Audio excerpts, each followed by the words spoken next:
सोनम वांगचुक को सिंघू बॉर्डर से जब हिरासत में लिया गया तो देर रात उन्हें बवाना थाने में रखा गया और जब बवाना थाने में रखा गया तो तमाम उनके जो साथ जो आए थे तमाम लोग वो भी इसी थाने और कहा जाए कि अन्य थानों में भी उनको रखा गया। सीधे तौर पर जो अपनी मांगे थी लद्दाख को फ्री यानी कहा जाए कि इंडिपेंडेंट स्टेट लगातार लड़ाई लड़ रहे थे, शिक्षाविद हैं और कहा जाए कि बड़े समाजसेवी हैं और लगातार इस संघर्ष में वो लंबे समय से लड़ाई लड़ रहे थे। हालांकि जिस तरीके की उनकी तैयारी थी, कोशिश थी कि वो दिल्ली तक पहुँचें और बापू धाम पर वो जाके समाधि में जिस तरीके से अपनी बात रखना चाहते थे, वहाँ जाना चाहते थे, लेकिन दिल्ली पुलिस ने कहा कि एक ऑर्डर जारी किया गया कि अब ऐसा वक्त है कि दिल्ली के तमाम बॉर्डर्स पर 4 से ज़्यादा लोग या 5 से ज़्यादा लोग नहीं रुक सकते हैं और अगर आते हैं तो उनके खिलाफ कार्रवाई होगी। जरूर था कि दिल्ली की मुख्यमंत्री उनसे मिलने यहाँ जरूर पहुंची और कहा गया कि उनको भी मिलने नहीं दिया गया। सीधे तौर पर दिल्ली की मुख्यमंत्री का यह आरोप था कि एलजी के आदेश के बाद दिल्ली पुलिस ने हमें रोक लिया, अंदर जाने नहीं दिया, क्योंकि जो सोनम वांगचुक लड़ाई लड़ रहे हैं, एक संघर्ष कर रहे हैं, फ्री एलजी यानी जिस तरीके की दिल्ली से एलजी का अधिकार और लद्दाख से एलजी का अधिकार है वो पूरी तरीके से खत्म होना चाहिए और उसी लड़ाई में हम उनके साथ हैं। यानी सीधे तौर पर कहा जा सकता है कि इस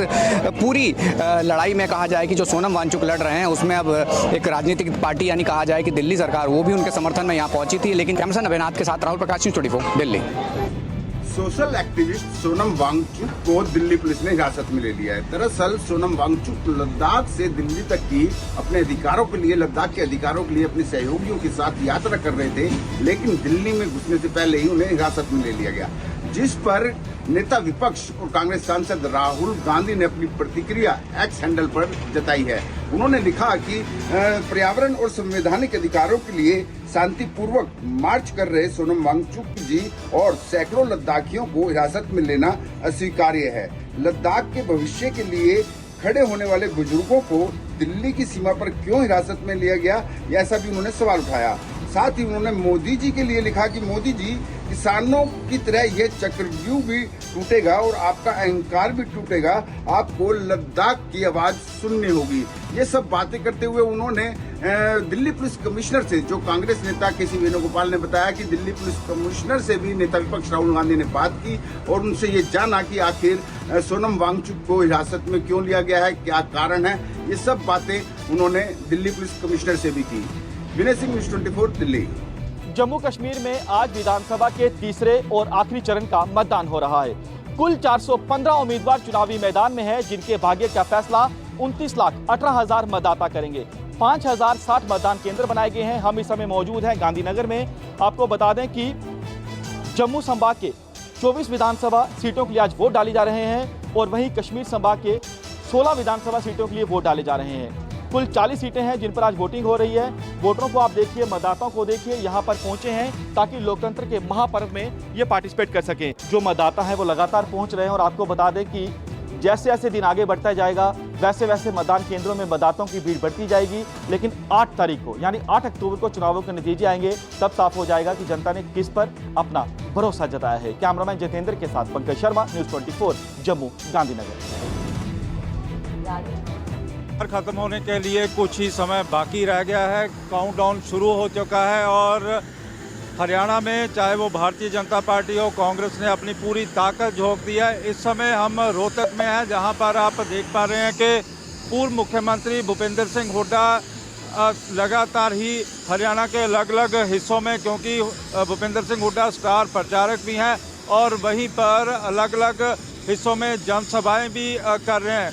और कुछ घंटे रहने के बावजूद अब कांग्रेस ने भी पूरी ताकत झोंक दी है, चाहे वो सीनियर नेता राहुल गांधी हो, प्रियंका गांधी हो, मल्लिकार्जुन खड़गे हो, भूपेंद्र सिंह हुड्डा हरियाणा में आज लगातार ही आपको रैलियां करते हुए दिखाई देंगे और वहीं पर भारतीय जनता पार्टी के ऊपर जमकर निशाना भी साधा जा रहा है। अब देखने वाली बात होगी कि जिस तरह से ताबड़तोड़ रैलियां कांग्रेस द्वारा हरियाणा के अलग अलग हिस्सों में की जा रही हैं, उनका परिणाम क्या निकलता है। हरियाणा का वोटर अब आने वाले 5 तारीख को किसको वोट डालेगा और 8 तारीख को उसका निर्णय क्या होगा। कैमरामैन गंभीर सिंह राणा के साथ विशाल अंग्रेज, न्यूज़ 24 रोहतक। महाराष्ट्र विधानसभा चुनाव को लेकर सभी राजनीतिक दलों ने अपनी कमर कस ली है। इसी कड़ी में केंद्रीय गृह मंत्री अमित शाह आज मुंबई और नवी मुंबई के दौरे पर हैं। जानकारी के मुताबिक महायुति में फंसे सीट शेयरिंग के पेच को सुलझाने के लिए शाह मुख्यमंत्री और दोनों उप मुख्यमंत्रियों के साथ चर्चा भी कर सकते हैं। शक्ति कार्यकर्ताओं की पहचान आत्मविश्वास की टैगलाइन के तहत बीजेपी ने प्रमुख पदाधिकारियों की बैठक का आयोजन किया है। दादर के योगी हॉल में होने वाली बैठक में अमित शाह के साथ उप मुख्यमंत्री देवेंद्र फडणवीस, पार्टी के प्रदेश अध्यक्ष चंद्रशेखर बावनकुले, मुंबई बीजेपी अध्यक्ष आशीष शेलार समेत मुंबई के प्रमुख बीजेपी नेता और पदाधिकारी मौजूद रहेंगे। अपनी मुंबई यात्रा के दौरान शाह भाजपा पदाधिकारियों के साथ संवाद बैठक करेंगे। इस दौरे के दौरान गृहमंत्री अमित शाह बीजेपी के नेताओं और कार्यकर्ताओं को विधानसभा में जीत का मंत्र बताएंगे। प्रदेश भाजपा के अनुसार गृह मंत्री मुंबई के 36 विधानसभा क्षेत्रों के पार्टी पदाधिकारियों से मिलेंगे और बाद में नवी मुंबई में एक संवाद बैठक करेंगे। गौरतलब है कि पिछले एक महीने के अंदर अमित शाह का यह चौथा महाराष्ट्र दौरा है। कैमरामैन अंचल सिंह के साथ राहुल पांडे, न्यूज़ 24 मुंबई। कर्नाटक के मुख्यमंत्री सिद्धारमैया के खिलाफ ईडी में मामला दर्ज होने के बाद बीजेपी लगातार हमलावर है। बीजेपी के वरिष्ठ नेता रविशंकर प्रसाद ने एक प्रेस कॉन्फ्रेंस करके बात बताई है कि कांग्रेस और लैंड स्कैम दोनों एक दूसरे के पूरक हैं और उन्होंने सवाल उठाया है कि आखिर कांग्रेस के राज में ही इस तरह के लैंड स्कैम क्यों होते हैं। उन्होंने एक बार फिर से मांग की है कि इस पूरे मामले की निष्पक्ष जांच होनी चाहिए। कर्नाटक के मुख्यमंत्री सिद्धारमैया की मुश्किलें बढ़ गई हैं। प्रवर्तन निदेशालय यानी ईडी ने सिद्धारमैया के खिलाफ केस दर्ज कर लिया। ये मामला मैसूर शहरी विकास प्राधिकरण मूडा भूखंड आवंटन से जुड़ा है। मुख्यमंत्री सिद्धारमैया और अन्य के खिलाफ कोर्ट के आदेश के बाद केस दर्ज किया गया। कर्नाटक के मुख्यमंत्री सिद्धारमैया पर मूडा द्वारा उनकी पत्नी बीएम पार्वती को 14 स्थानों के आवंटन में अनियमितताओं का आरोप है कि कर्नाटक के सीएम की पत्नी को 2011 में कथित तौर पर मैसूर शहरी विकास प्राधिकरण की तरफ से तमाम नियमों को ताक पर 14 हाउसिंग साइट दी थी।